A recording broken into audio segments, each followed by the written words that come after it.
Hello, and welcome to the South Coast Artists Index, where artists, performers, and writers, as well as curators, directors, and supporters, anyone with ties to the creative community, drops by to introduce themselves to you. We'll talk about their beginnings, their vision, their passion, and so much more. The South Coast Artists Index podcast is brought to you in part by Heavenly Spirits, who invites you to celebrate the art of life and creative communities everywhere. Learn more at heavenlyspirits.com. Here we have another Skype-assisted podcast. We do have technical difficulties. Thank you for listening through it. And we're trying to improve the quality, but every day is a different day. Thanks so much.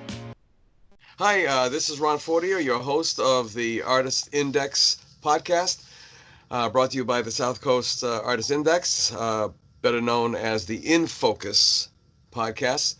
And we're on our next episode, and we have a special guest, an old friend, and also the first storyteller that we've had on the podcast. And with that in mind, I'll let her introduce herself. Go ahead. Hi, Ron. So great to talk to you again. It's been a while. My name is Karen Chace. And as Ron said, I am a professional storyteller and teaching artist. I grew up in New Bedford, and now I live in East Freetown. I'm going to ask you something about storytelling, just like I ask photographers, because with photographers, for example, there are artist photographers, there are commercial photographers, fine art photographers, commercial photographers, wedding photographers, all kinds of photographers. How does that break down when it comes down to storytelling? And is it really more of a verbal performance genre than it is anything else?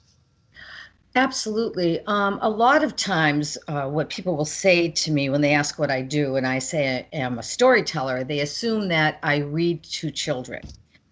Because usually the only contact they've had growing up with someone who called themselves a storyteller was in a library. A librarian would have story time, and that's a whole nother skill in itself, being able to capture an audience while you're reading. But storytelling is a performance-based art. It's part of oral tradition that goes back centuries. Some storytellers tell only traditional folk tales, such as, fairy tales, myths, legends, folk tales like Jack tales. And then there are others where their focus is personal stories. I happen to do both. My heart is really with the traditional stories. A lot of children nowadays do not know some of the old stories. And I also do storytelling for adults. And by that, I don't mean stories that have a little bit of a blue content, but longer, more sophisticated folk tales and fairy tales. Okay. Now, when it comes to the fine arts, is it something that's still not categorized as a fine art? Yes, you're right. When I'm applying for grants, it's very difficult to find a category that says storyteller. We are usually lumped into the performer section that isn't broken out. And if it is, it would be something like ballet, musician, singer, dancer. They don't have a category for storyteller. Although the National Storytelling Network lobbied and did a lot of work to get a storyteller into the fine arts category in some areas, because it is a fine art, just like any other fine art. And as I mentioned earlier, it goes back centuries. When I'm teaching my students, I always make sure to tell them that a storyteller in ancient times was a very revered part of the king or queen's court. So they are carrying on history through their stories. I'm just thinking of a parallel to illustrators, in particular Norman Rockwell, but most illustrators are painters, a majority of them. There's the woodcut illustrators and other media used, but particularly painting. And he was always frustrated because he always wanted to be considered as a painter, and that was one of his biggest frustrations from what I've read. Now, I see a parallel between that and a storyteller, because if we go back to the Greeks, where pretty much everything was born, That's right. storytellers were, it was part of theater. I mean, that's a fine art.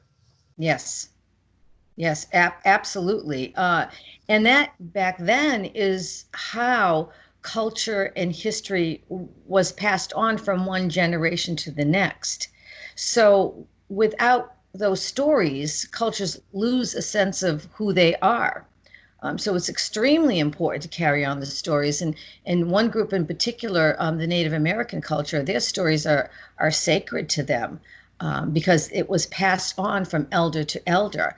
And if you are not Native American, you really should seek permission before you tell Native American stories, because a lot of them are seasonal. Certain stories you shouldn't tell in the winter, certain stories you shouldn't tell in the summer.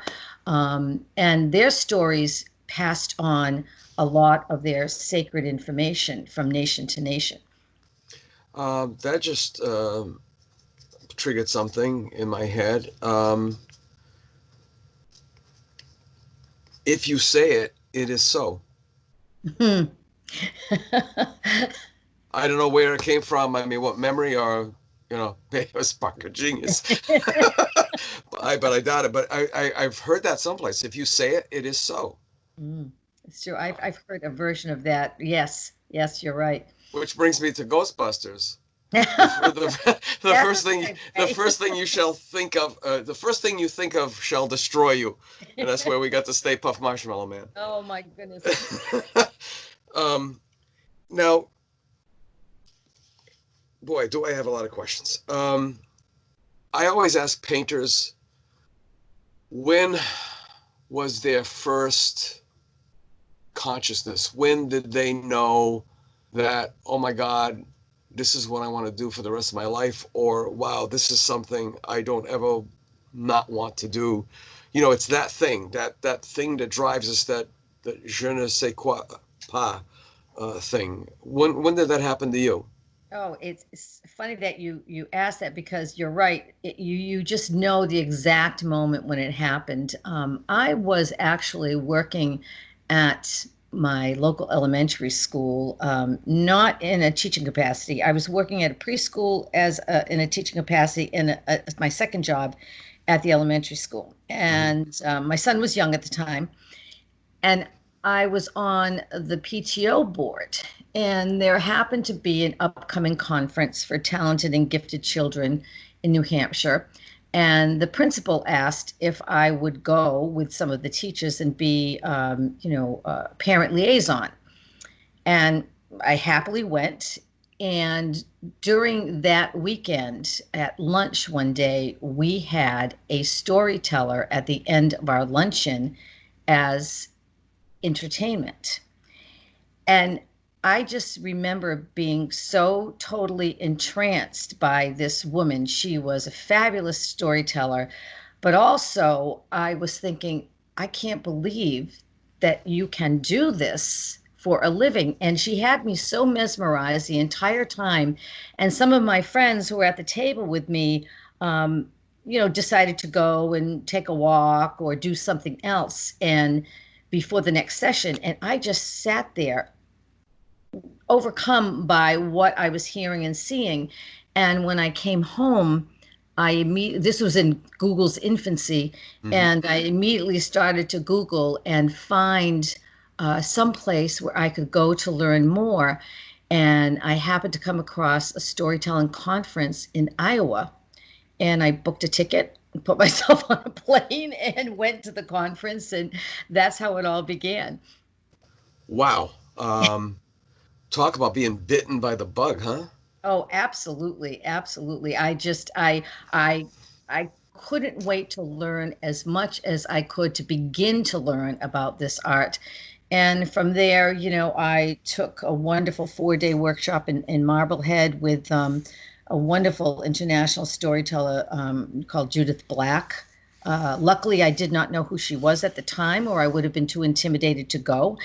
And when I emailed her and she told me what the requirements were for the workshop, I wrote back and said, I'm just dipping my toes in the water. I think this is going to be above my pay grade. And she said, no, come, we'll have fun. And I went and I did. And actually, Judith and I are good friends now. It was just a wonderful beginning. It's something so simple, yet something so complicated. And I think, sadly, we're losing it on one hand, and on another hand, I see it coming back. I'll try to explain myself. My Portuguese side, I grew up with stories because that's the only way I could get to know my grandparents that I never met. They died. One died before I was born, and the other remained in Portugal until she died. But my mother had these stories, and especially about her dad. And I've been trying to trace my Sephardic Jewish ancestry through him, which is almost impossible because there's no DNA markers. But the stories of him and his character, my mom painted him so well that he's alive to me. And so there are other stories. I think you and I had this conversation a few years back about the story about how the elderly were treated back in ancient days, where the story of a son whose duty was, because of the culture, the cultural norms, to bring the father to a place outside of the village to die, because he was no longer an asset to the village. He was now a liability. And the father, this is a story my mother told me, and the father requested, the son felt some remorse and very uncomfortable, and so he took a quilt with him to give to his father to keep him warm until he passed. And the father said, do you have a jackknife or a knife? And the son said, yes, I do. He says, okay, I want you to cut the quilt in half. And he said, why? He says, because I want you to keep half so that when your son brings you here, you'll have something to keep you warm. Yes. At which time he brought his father directly home. Now, you told me you've heard that story, and that's the point of my story, of the story. So this story does exist in other cultures. Oh my goodness. It's called Half Blanket in the Irish culture.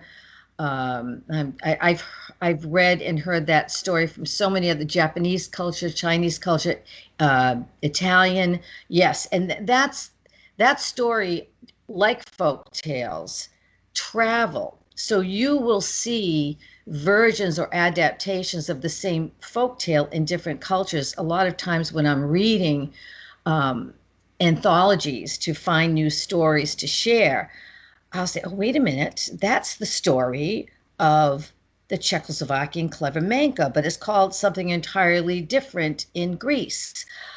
So that's the fascinating thing to me. I'm so glad you brought that story up, because it's a perfect illustration of how stories travel. I tell a number of different versions of the story of Cinderella, and there are over 700 stories of Cinderella from around the world. The motif just carries and carries. In the Chinese story of Ye Shen, instead of a glass slipper, she wears golden slippers made out of fish scales. So they adapt to whatever culture they're in. So that's a perfect example of that. Yeah, in Italian, la I can't say it now. La Cenerentola.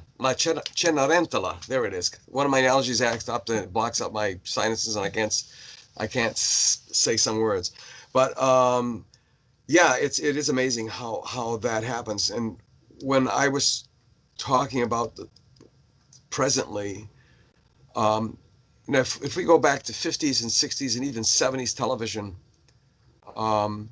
there was storytelling there, and I think people are like rediscovering that there were moralistic stories there, and they were well written, whether they were comedies or straight, dramas, and somehow, in my estimation, and this is the question: is have we lost that? Have we lost Yeah, I mean, we now call it a narrative instead of right. a story. A narrative is what? Well, a narrative is a story. They're really one and the same, but I think um, what can be lost sometimes, and what tends to happen is some of the stories are, I don't like this expression, but I'm trying to find a different way to say it, dumbed down. We take away the meat of the story, and we don't trust the audience to formulate their own opinion. We're spoon-fed too much. When I'm storytelling, I rarely use Aesop fables because, as you know, they all have morals at the end. And that's, to me, that's telling what the audience to think. I would rather share a story and let the audience decide for themselves what it means to them. Let them take away what they need at that moment in time. It could mean something entirely different to you than it does to the person sitting next to you, and that's okay. People should take what they need. And we like to say, as storytellers, if we're doing our job correctly, we actually somewhat disappear in front of the audience when we're telling the story, because our goal is to get the audience to step into the story with us. So that's why it's a little different than theater, because there's no fourth wall. We will sometimes step out of the story and invite the audience in by asking a question, or some of the storytelling I do with children, I'll even invite them up on the stage with me to be part of the story. So it's important that as storytellers, we don't make the story about us and our performance. It's about the story. I was doing an adult show a few years ago, a show I put together called Wise, Wicked, and Witty Women. And it's all stories of strong women. And it was about a 50-minute performance. And when I was done, this gentleman came up to me and he said, I want to tell you something, but I don't want to insult you. And I thought, uh-oh, right away, in my head, what did I do wrong? And I said, well, go ahead. I'm happy to hear what you have to say. And he said, when you began, I was watching you and I was listening, and, I was interested. He said, but as you kept telling different stories, he said, I realized I forgot to look at you. I was in the story with you. And I told him, I said, that's the greatest compliment you can give a storyteller, because it's not about me, it's about the story. Yeah, I can see that. There are certain songs, for example, that the same thing happens. You totally forget. You almost even forget about the music. It's you become one. It's that wonderful metamorphosis where you're joined on some other plane, some other level. I think Go ahead. I was going to say, we were talking about the moth the other day, and Yes. how sometimes we pull our cars over or stay in the driveway to finish listening to a story. Right. Because you're so immersed in the story, you don't want it to end. Yeah, exactly. Yeah, and the never-ending story. I mean, you really, yeah, you just become so immersed in it for whatever reason. Now, if I remember correctly from English, 101, there's 4 different kinds of stories. There's comedy, there's drama, there's irony, and there's romance. And what was romance back in the day was adventure. It wasn't like romantic love. Right. So is that still the same with storytellers, or? For categories, you mean? For different Yeah. categories of stories? Yes. Well, I guess to some extent, because you have stories. Say folk tales can be broken down. So, for instance, a category of folk tale might be a noodlehead story, which is a funny story. Something silly. Someone is usually really silly, isn't very bright. Um, and it's humorous. And then you have jack tales. A lot of students, when I ask, does anybody know a folk tale with somebody named Jack in it? Their first thing is Jack and the Beanstalk, which is true, but there is also a whole version, a whole set of Jack tales with this character who is um, less than bright, who usually goes out in the world in search of adventure, and all these mishaps happen to him, but he ends up coming out in the end the winner. So there's also what we call pourquoi stories. Those are folk tales that the title will usually begin with how or why, like how the bear lost his tail, that sort of thing. And those are pourquoi being the French word for why. Why? Yeah. So folk tales are broken down into riddle stories, that sort of thing. So yes, there are different categories for folk tales. Okay. Um, do you have any moments that are seared in your memory? Um, you just started off the day. It's a gig. I mean, I guess that's what you would call it in the jargon. You got a job. You went to go tell a story, and then something totally unexpected occurred to you that day. Do you have any stories about that? It may occur to me from someone in the audience or something that happened to me while I was telling a story. Exactly. A moment, one of those moments that you just can never recapture, but it's there, seared into your memory. Well, I think, going back to what I was just speaking about, how having the audience take what they need from the story, I had been hired to do a school assembly. And one of the stories I was telling was The King's Ears. This particular version is from Serbia. There's a number of different versions. And the gist of the story is this young prince is born perfect, except he has donkey ears. And so his parents, cover that up throughout his life because they fear he'll be ridiculed. And of course, his parents pass, he becomes king. He keeps the secret, and then there's a little bit more to the story, but the secret finally comes out. And in the end, even though he was so afraid that people would no longer respect him as king, um, they realize it doesn't matter what he looks like. He's still the same person, the same honest king that treats them well and takes care of the realm. And so it's a funny story because, the children get to sing along with me this little ditty about the king as the ears of a donkey.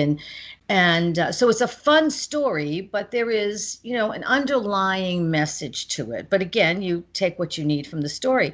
Well, after I was done and everybody was going back to class, the teacher came up to me and asked if this little boy could speak with me. And I said yes. And he came over and wanted to tell me how much he enjoyed the stories and thank me. And I didn't think too much of it. That was lovely. Children often do that.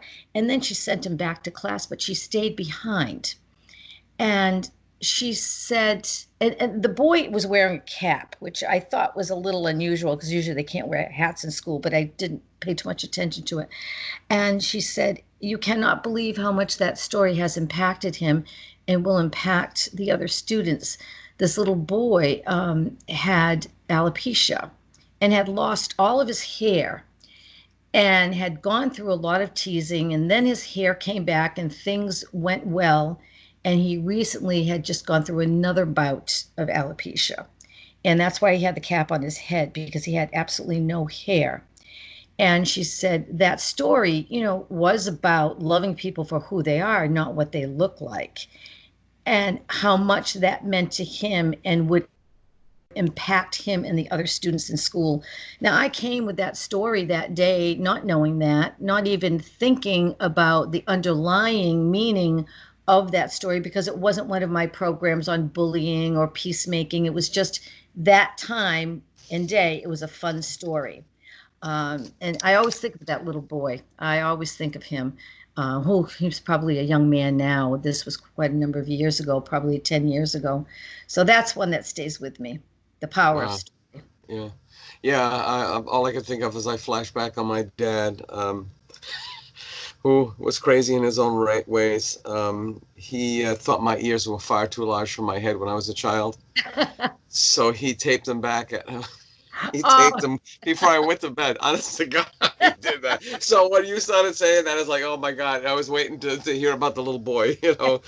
Uh, um, have you ever heard a story that as a storyteller, I mean, sometimes we can get uh, distant, we can get not cynical, but clinical.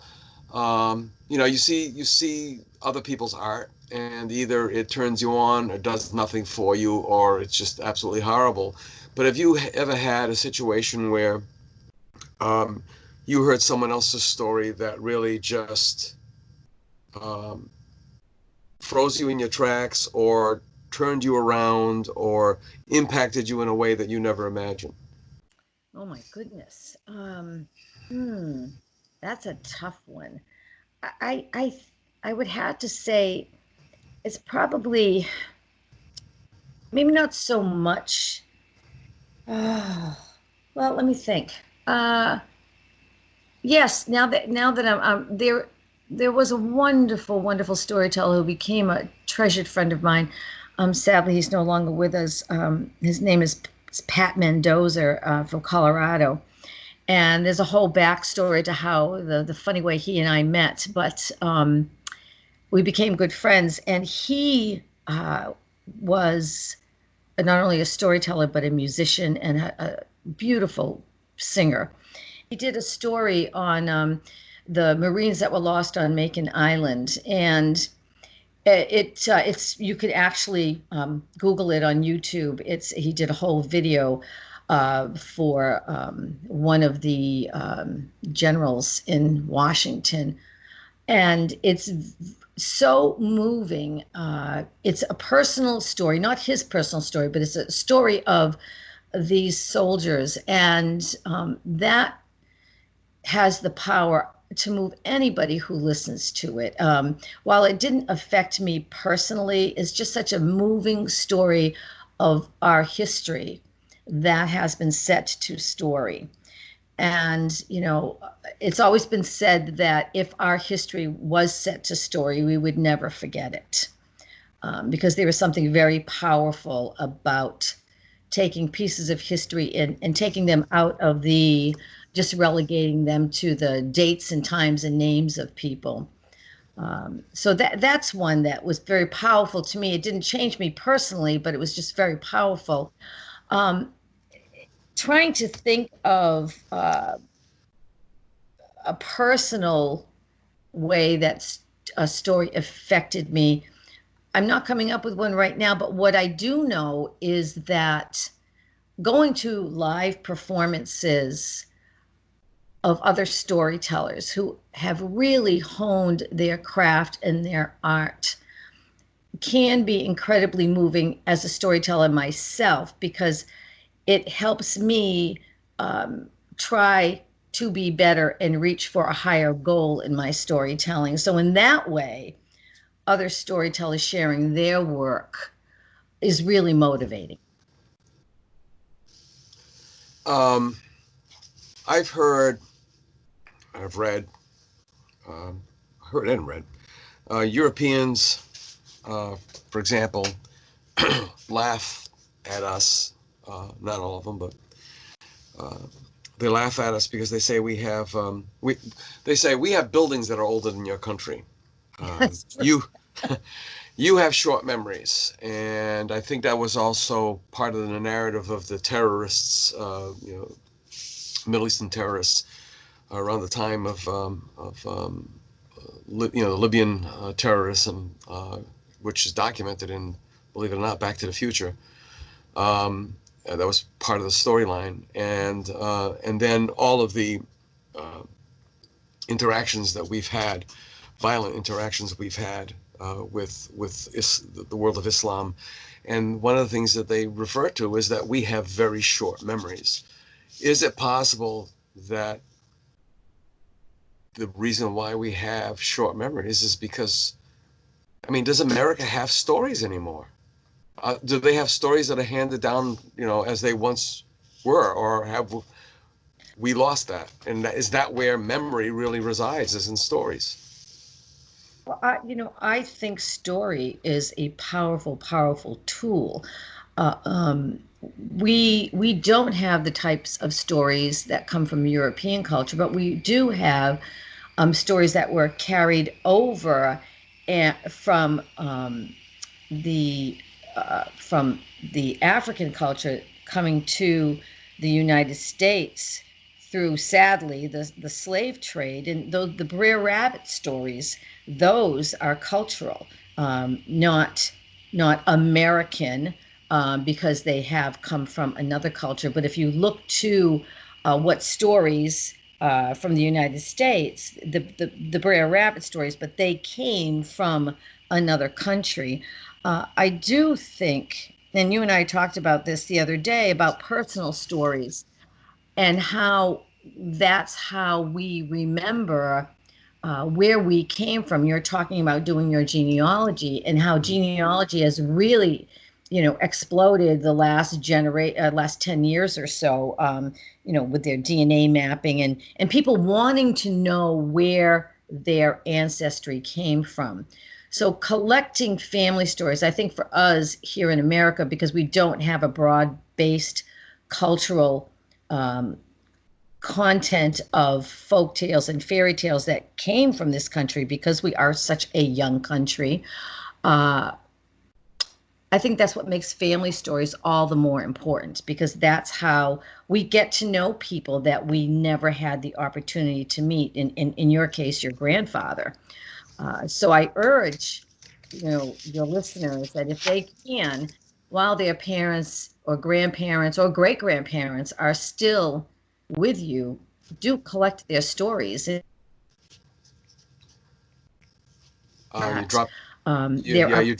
you dropped out again. Okay, where did I end? um, do Ask your grandparents to tell you stories. Listen to them. Listen to your family stories, because once those people are gone, you cannot get them back. And if you do not know how to begin that, how to start, online, you can just Google questions to collect family history, and you will come up with many, many resources. One of the things I told you that I do with my Dropped out again. of it is we do a Once Upon a Generation program where we match local senior citizens with my student storytellers, and they perform stories from the seniors' lives. From the ages of, say, 5 to 25, because we are losing our elders, and things have changed so rapidly. They don't know what a rotary phone is. They don't know what a typewriter is. They don't know what it's like to grow up on a farm. One of my students was sharing a story from a gentleman in Lakeville, Pat Kernine, a wonderful man who's been with the program from the beginning. We've been doing it for 5 years. And his first story was about growing up in a tenement in the Bronx. And the young man who was going to tell his story asked me, he said, "Mrs. Chace, what's a tenement?" Because he grew up in Lakeville. He has no idea what a tenement is. And so even those little minor things that we take for granted are being lost. So it's so important to collect family history. It is, and I'm thinking about Alex Haley. Wouldn't have been as successful, I don't believe, as he was without the stories that actually guided him, because those stories were passed down through all the generations from their capture to their freedom. Right. And I remember when Go ahead. Roots came out. I remember when Roots came out and how popular it was. Of course, back then we couldn't record, and so everybody was around the TV, making Yeah. sure we didn't miss a segment every week. Yeah, and it was absolutely amazing, and I really do think that he was the one that dropped the stone into the glass-like pond, and the ripples just have carried out. And then now with DNA, it's so unbelievable. Um, Other stories, you talk about family stories, and fractured fairy tales in families. You've heard the story repeated so many times, and then and there's also the non-stories that I'd like to get into. You hear the story repeated so many times that it becomes truth, and then you find out that it was all a lie, or it was manufactured to cover um, something that was not socially acceptable, an out of wedlock birth, or a murder, or some other horrible thing, by their standards, and still by our standards. Are there those kinds of stories that you hear and that you tell? Family stories. I don't tell. I tell my family stories. I Yeah. don't tell anyone else's family stories. Folk tales, fairy tales. You know, People make their storytellers make their own adaptations, but it's pretty rare and shouldn't be done without permission to tell another person's personal story. From the stage. That's just frowned upon. Yeah. But Yeah. I do tell my own family stories. My mother came from a Irish family of 12, and plenty of funny stories that happened around her growing up. So I have a few that I do tell. Yeah. No, I was just wondering if people who relate or their stories to you, and openly, and then, I mean, so where do stories come from? I mean, other than listening to other storytellers or listening to people tell stories, uh, where do you get your material? Well, I am more of a traditional storyteller. I really love telling the old folk tales and fairy tales. So I don't, have to worry about copyright unless it's someone's adaptation, their own adaptation of that story. Because as storytellers, we're also writers. And so if I, read a story that has been adapted by another storyteller and I really love it and I want to tell it as they wrote it, the very first thing I need to do is contact them for permission to tell the story. Storytellers are extremely generous. I've contacted a number of different people for permission for certain stories. They've always said yes. Then there are times when I have found an adaptation and I'll contact the teller and say, where did you initially find this? So I can try to find a more traditional source. And from there, research and put my own adaptation together. For instance, I found a folk tale, a New England folk tale called Meg West and the Witch of Cape Anne. It was a very, very short folk tale, and it was written in this book that was a copyright book, and they I loved it so much, but it was very, very short. So I started researching about her, and a lot of the things that take place in the story are historically correct. They even mention Governor Shirley of Massachusetts, who really was one of our governors way back when. So I started looking around and finding other pieces of this story, but all of them were quite short. And in the story, the main character, she's around, I would say 40. They never give an age, but my assumption is she's around 40. and she's a witch, and she's a wicked witch, and the children of the town are always teasing her, and it goes on to how she exacts her revenge. Well, the more I started to think about the story, the more it bothered me that they never gave you any background on her. How did she come to this point where she was such an evil, nasty woman? And so I wrote a backstory for her. I started out the story of when she was young, living with her grandmother because she had been abandoned at birth by her parents because she was disfigured at birth. And so now that short little 4-minute piece is now a 12 to 13-minute piece. So I've adapted it so much and worked on it for so long. I'm probably at revision 20 right now. Because every time I tell it, I go, ooh, I think I want to change this or that.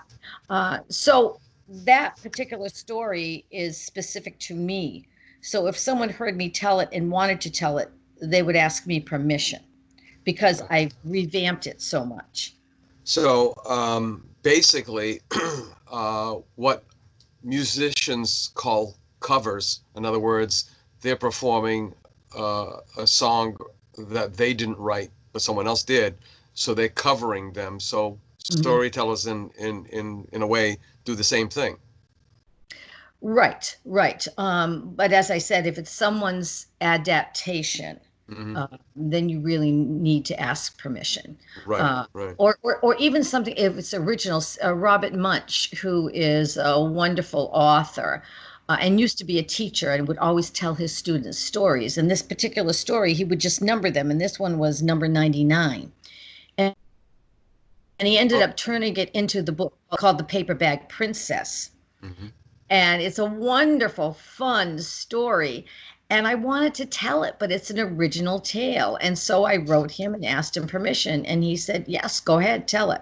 But I always make sure when I tell that story to let them know this is an original story. He is the author. He's given me permission. You said that particular story about the witch evolved. And so that's my key word, the evolution of stories by the teller, and then the evolution of the story by the tellers. In other words, another Norman Rockwell thing, he did back in the days when we had the Yellow Pages come out every year. I think it was Atlantic Bell or Ma Bell.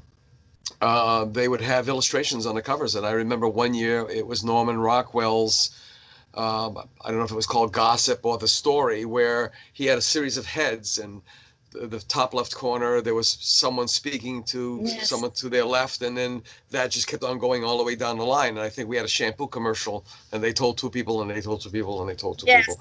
It's right.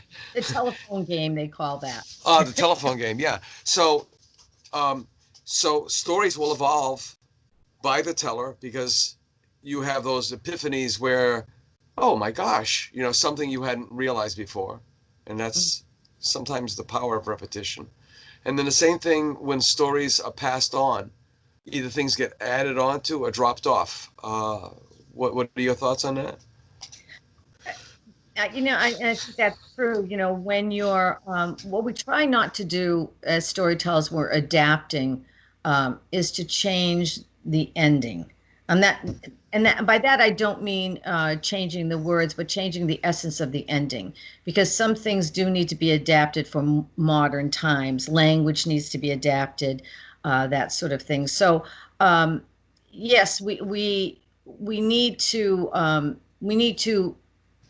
make sure that we maintain the essence and purity of the story, but there are things that do get dropped off for either maybe because the story is 12 minutes long, but we only have 5 minutes to tell it, and so you have to edit, or you may tell the story and realize, oh, that really didn't work when I didn't get the reaction from the audience, and you would have tried that out a number of times and falls flat each time. Or sometimes you're telling a story and in the middle of a story, because we don't memorize our stories. There's a saying that any good storyteller never tells a story the same way twice.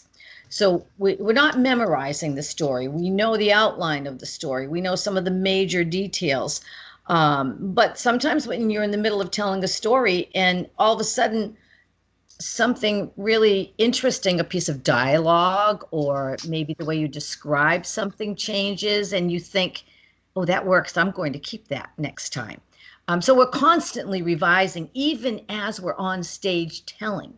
So it can be kind of interesting when that happens. Yeah, especially trying to get back onto the track. Right, right. Last question, because we're going to wrap this up in just a bit.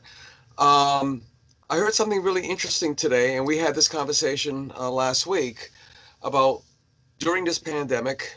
You know, we're making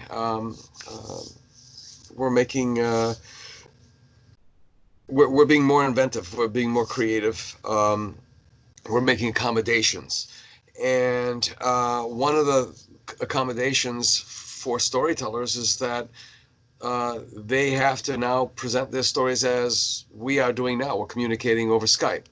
Right. Um, and you said that it was difficult for a storyteller because it's really not a one-way, it's not a one-way flow. That's right. I always say, and it's just not me, other storytellers, because we've had this conversation before. If you're in front of an audience and for whatever reason, it's falling flat, and you could have told those same stories a half an hour before and the audience loved them, and then you get a new audience and you're telling the same stories and the reaction is flat. I liken it to what a comedian must feel like when they bomb on stage. But when you have an audience that is with you and with the story, you can physically see the shift in their body language, and how they lean forward, their eyes are fixed on you, and they're relaxed, their body language relaxes. That's such a wonderful moment for the storyteller. But also what happens is, if the audience is made up of people who are appreciating the stories, they give you there's an energy flow back and forth between the teller and the audience. It doesn't have to necessarily be in the form of laughter, or if the story's funny, but obviously if the story's funny, that's wonderful that they laugh in the right places. uh, but when you finish your performance, you're invigorated, you have so much energy. But if you're in front of an audience where it's flat and you're not getting anything back from them in the way of facial expression or body language, uh, you're exhausted at the end, because it's like pushing a stone up a hill. It's going to be very difficult for storytellers to replicate that on a screen. I hope it works. We shall see. Well, I thought of you this morning because the Supreme Court, for the first time ever, is going to have to be doing live streaming. And one of the attorneys said, I don't know how the heck we're going to do this. I Mm, can't see body language. I can't see, glances from one to the other, little nudges. It's going to be quite difficult. And therein is, I guess, where communication skills and human traits and whatever, it's going to be really interesting to well, I see. think part of this pandemic, where we're wearing masks all the time, and people Uh, can only see half of your face. It's so important to still smile, because a smile will come through your eyes.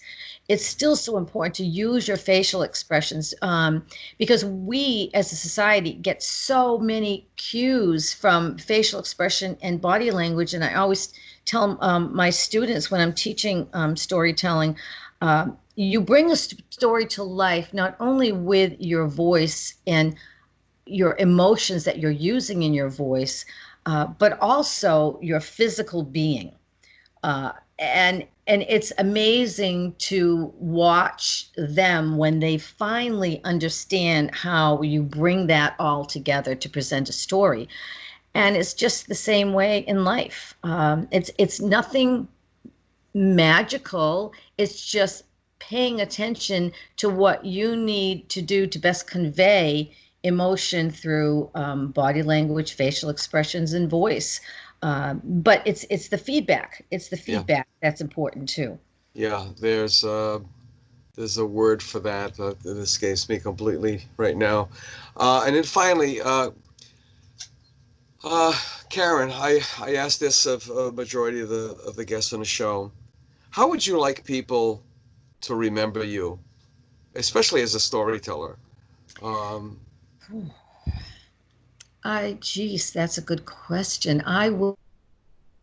Would, um, well, I would like them to remember me as a storyteller, as someone who was generous and mentored others, because she remembered what it was starting out and not knowing the first thing about this art. I didn't even know what the word olio was when I began, which is, a performance of a number of storytellers together, telling separate stories. So I think generous as a storyteller, and I think that also applies to myself in myself outside of being a storyteller, my personal life. I would like people to think that I was generous and kind. yes, I think so as well because yes, I would say that from what I know of you. Oh, I remember you coming to my classes and giving your time and trying to get these young people to think in a way that they didn't think was possible to to to to think, or to think in a way that they thought was something that was one time was considered juvenile, and that stories are powerful. They're not just for little children or for entertainment purposes. They have an enormous power, and in that power comes whatever kind of success it is that you're seeking. Karen, thank you so much. This was quite pleasant. As I tell everyone, there is never a one and done. I'd love to have you back on the show. oh, that'd be one. Uh, I enjoyed this. I could talk about story all day. yeah, yeah, and when you're speaking, you trigger certain memories or keywords for me. I'm trying to tie together things that are in my head that I'm hoping I was correct about, and also one stimulates the other, and that's what conversation is all about. And I think that is unfortunately something that's been lost in our culture, is the art of conversation. Well, you talk about trigger. You just triggered something for me. My colleague Andrea Lovett and I work together a lot, and she always says one story calls another, and that's exactly what happens in conversation. Exactly, exactly. Yeah. Thank you so much. Thank you. It was a great pleasure, Ron. You're welcome. And once again, we're wrapping it up. This is Ron Fortier with the In Focus podcast, brought to you by the Artist Index. Thanks so much. See you next time. We'll see you next week for another episode of the South Coast Artist Index podcast. To learn more about the South Coast Artist Index, visit theartistindex.com. Find us on Facebook, Instagram, and YouTube. Be the artist you believe you are, and let's take care of each other out there.